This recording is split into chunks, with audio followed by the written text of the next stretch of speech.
आज ही Doubtnut app download करें। Doubtnut पर होगा अब आपके सभी मैथ्स, केमिस्ट्री, फिजिक्स और बायोलॉजी डाउट्स का सफाया। बस अपने क्वेश्चन की फोटो खींचो, उसे क्रॉप करो और तुरंत वीडियो सोल्यूशन पाओ। Download now. हेलो गाइस, इस वीडियो में क्वेश्चन देखेंगे जो कि बेस्ड है dependence of resistance on various factors. ठीक है, तो क्वेश्चन में क्या बोला है, a wire has resistance R, find the new resistance if radius of cross sectional of cylinder wire is double, मतलब रेडियस डबल कर दिया। Then find the ratio of initial to final resistance.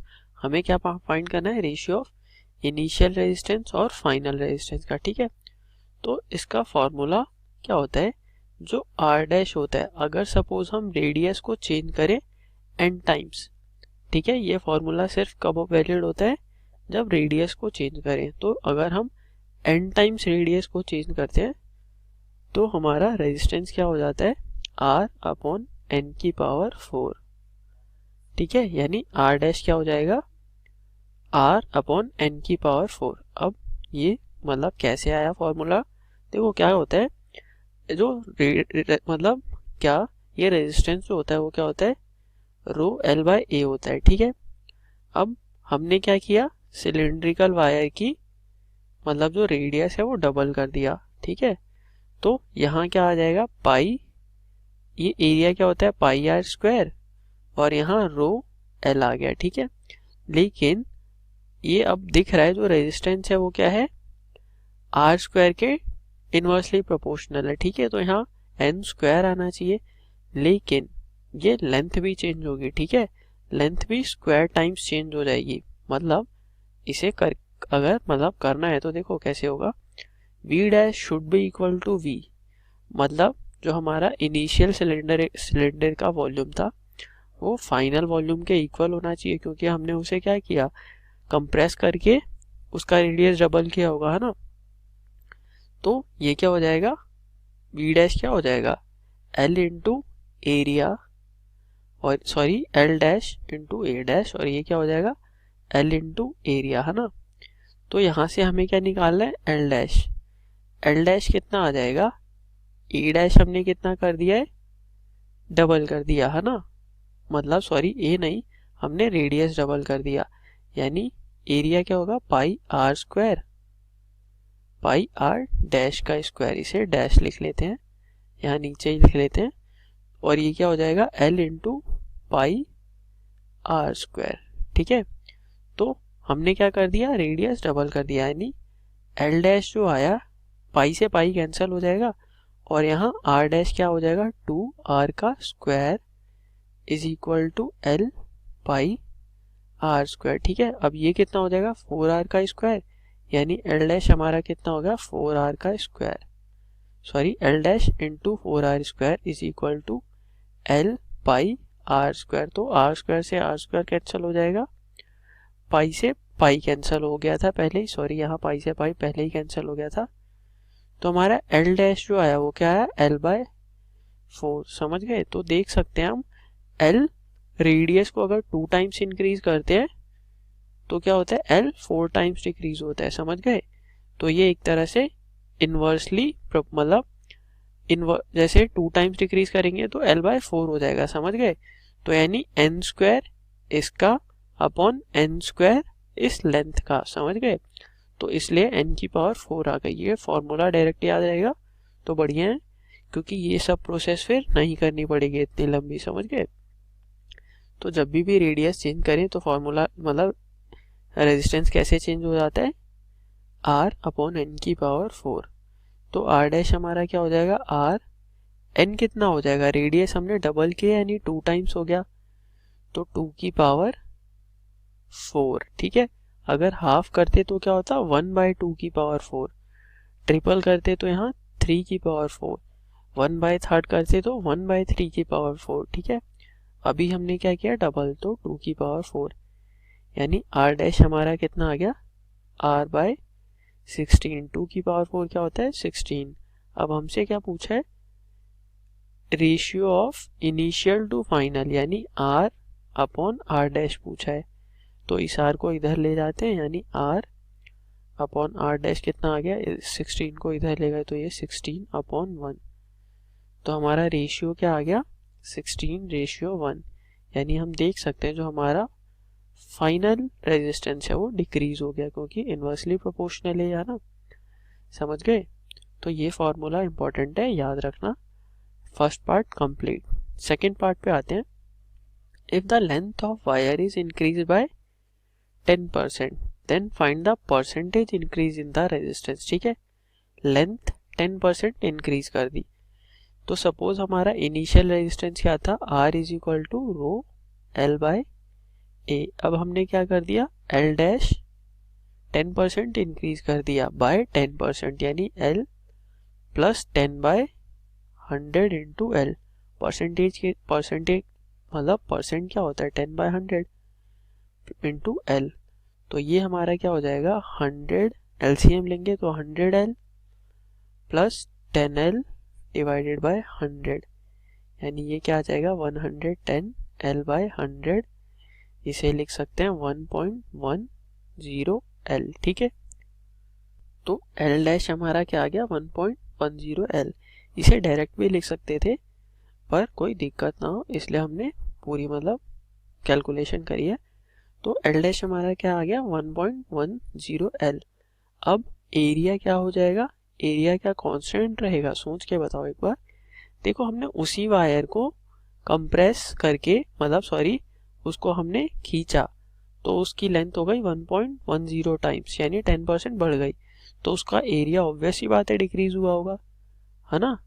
अब एक तो डायरेक्ट ट्रिक होती है, इसे trick समझो, ट्रिक या फिर मतलब कुछ भी समझ लो। ए डैश हमारा क्या हो जाता है, जो भी लेंथ के साथ ये मल्टीप्लाई हो रहा है ना, इसे हम डिवाइड में लिख देते हैं, यानी a बाय 1.10 हो जाएगा। अब ये एक्चुअल में ट्रिक नहीं है, कैलकुलेशन ही है, इसे साइड में करके देखते हैं। देखो क्या हुआ, सेम यही करेंगे, v dash must be equal to v, तो v यहाँ किस केस में कितना था, a dash into L dash is equal to a into एल, है ना। Initial volume is equal to final volume, क्योंकि सेम वायर को हमने स्ट्रेच करके उसका 10% लेंथ बढ़ा है। तो a डैश हमें निकालना है, l डैश हमारा कितना है 1.10L, है ना, यही है l डैश, और ये कितना हो गया a इंटू एल। तो l से l कैंसिल हो जाएगा और हमारा a डैश क्या आ जाएगा a बाय 1.10। ठीक है, तो एक्चुअल में ये शॉर्टकट नहीं है, बस हमने डायरेक्ट कैलकुलेशन ये पार्ट छोड़ दिया। तो जब भी ऐसा है तो जो भी लेंथ के साथ फैक्टर मल्टीप्लाई हो रहा हो वो एरिया के साथ डिवाइड कर दो, या सिमिलरली अगर हमने एरिया डिक्रीज या इंक्रीज कर दिया, अगर एरिया इंक्रीज करेंगे तो लेंथ डिक्रीज कर जाएगी उस फैक्टर से, और अगर एरिया डिक्रीज करेंगे मतलब इंक्रीज करेंगे तो डिक्रीज कर जाएगा, और डिक्रीज करेंगे तो इंक्रीज कर जाएगा। ठीक है, मतलब वाइस वर्सा, बार बार शायद वही बोल रहा हूँ मैं। ठीक है, समझ गए। तो ए डैश चेंज होके ये बन गया, तो हमारा आर डैश क्या हो जाएगा, R dash is equal to rho L dash upon A dash. ठीक है, तो रो तो सेम है, रेजिस्टिविटी उस मटेरियल की सेम रही होगी, एल की जगह क्या आ जाएगा 1.10L, है ना, क्योंकि एल डैश हमारा क्या हो जाएगा 1.1 टाइम्स, लेकिन एरिया तो डिक्रीज हो गया है, समझ गए क्यों, क्योंकि हमने उसे खींचा होगा, ये वायर है, अब इसको खींच के लंबा किया है तो ऑब्वियस ये बात है एरिया कम हो गया होगा। ठीक है, एरिया कितना कम हो गया इसी फैक्टर से कम हो गया 1.10, तो ये 1.10 ऊपर जाके मल्टीप्लाई हो जाएगा, ये हमारा क्या बन जाएगा रो इंटू 1.1 इंटू 1.1 क्या हो जाएगा 1.21 इंटू एल बाय ए, ये हमारा क्या है आर डैश। अब आर डैश कितना आ गया 1.21, साइड में ले लेंगे 1.21 रो एल बाय ए। अब रो एल बाय ए हमारा क्या है, यहाँ देखो रो एल बाय ए एक्चुअल में हमारा आर ही है, यानी आर डैश हमारा कितना आ गया 1.21 आर। ठीक है, तो परसेंटेज इंक्रीज कितना हुआ होगा, देखो 1 अगर आता 1 आर यानी 100 वो नॉर्मल रहता, सेम रहता। ठीक है, लेकिन 0.21 का फैक्टर और ऐड हो गया, ये 0.21 का फैक्टर और ऐड हो गया, मतलब जो हमारा आर डैश है कितना इंक्रीज किया हुआ है 21%। ठीक है, 0.21 को 100 से मल्टीप्लाई कर देंगे सिंपली, समझ गए, तो हमारा परसेंट आ जाएगा, यानी 21% इंक्रीज किया आर। इसे ऐसे भी समझ सकते हैं, देखो क्या करेंगे, आर डैश अपॉन आर लिख लेंगे इज इक्वल टू 1.21। ठीक है, अब दोनों तरफ से 1 माइनस कर देंगे, तो ये क्या आ जाएगा, आर डैश माइनस आर, क्योंकि एलसीएम लेंगे -1 करके, तो ये हो जाएगा आर, और यहाँ से -1 करेंगे, ये क्या हो जाएगा 0.21। अब परसेंटेज क्या होता है, ये जितना भी चेंज हुआ minus actual value upon actual value into 100।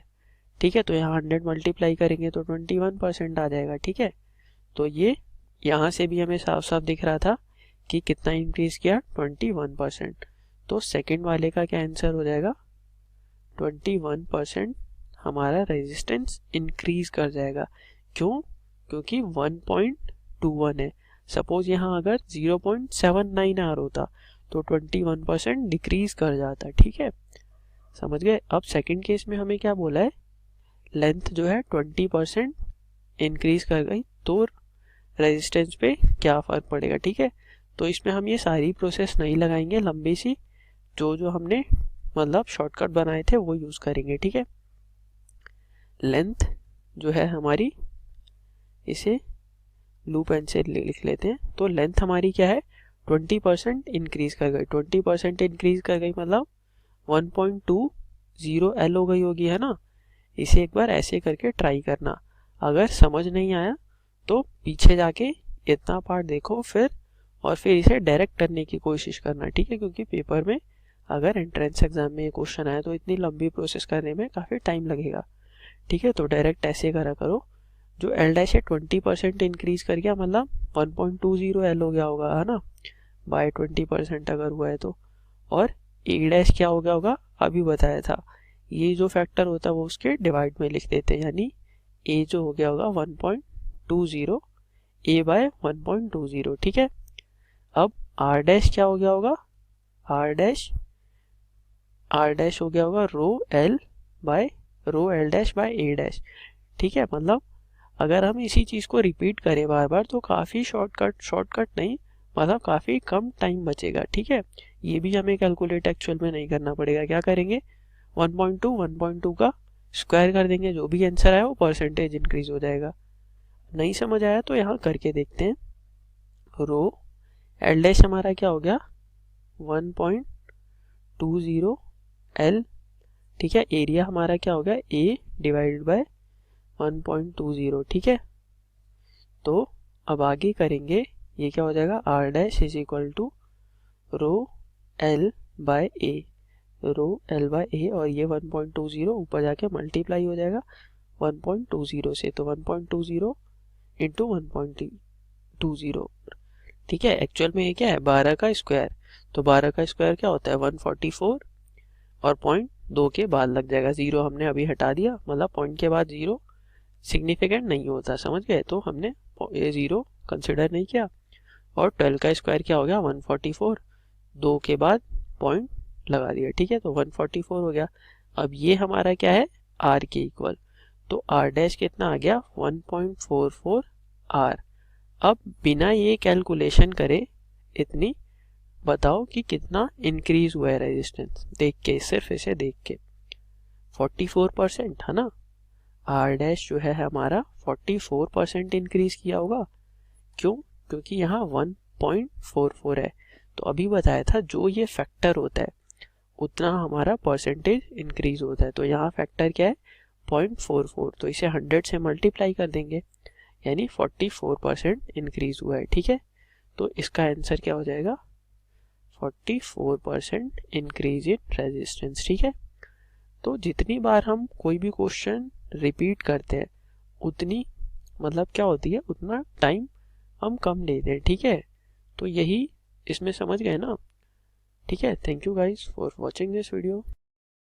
Class 6 से 12 से लेके नीट, IIT, JEE मेंस और एडवांस के लेवल तक 10 मिलियन से ज्यादा स्टूडेंट्स का भरोसा। आज ही डाउनलोड करें डाउटनेट ऐप या व्हाट्सएप कीजिए अपने डाउट्स 8400 400 400 पर।